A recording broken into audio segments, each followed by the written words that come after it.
Chama hiki ndio kauli yenu, chama hiki ndio dira yenu. Na msikae Rukwa mkasema Mbowe fanya, mkasema Msigwa fanya.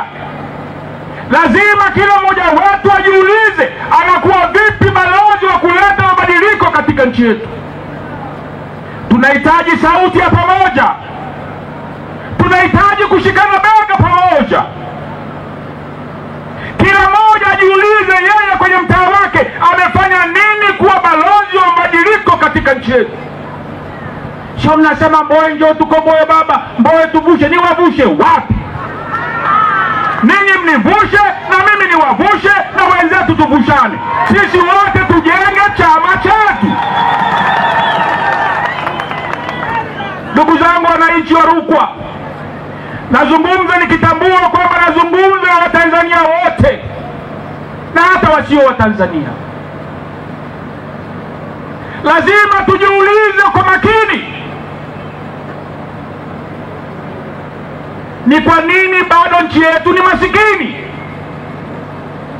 Mwenyekiti wangu wa mkoa Mzee Ikulu anasema mkoa wa Rukwa unaongoza kwa umasikini. Tangu nimetoka Tunduma mpaka nafika Sumbawanga, ardhi nzuri mpaka naona wivu. Kwetu sisi hatuna ardhi tena.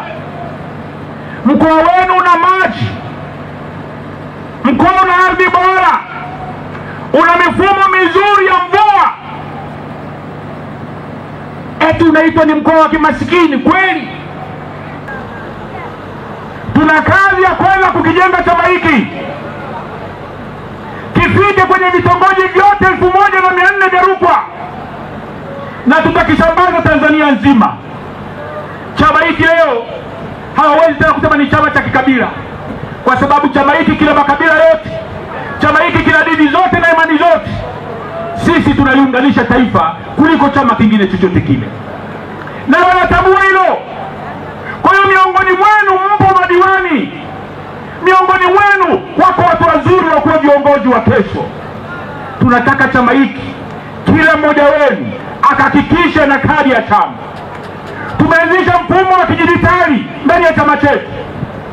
Kila mmoja anatakiwa apate kadi ya kidijitali ya chama chetu, na kila mmoja wetu alipe shilingi 2500 kwa mwaka. Mtashindwa jamani?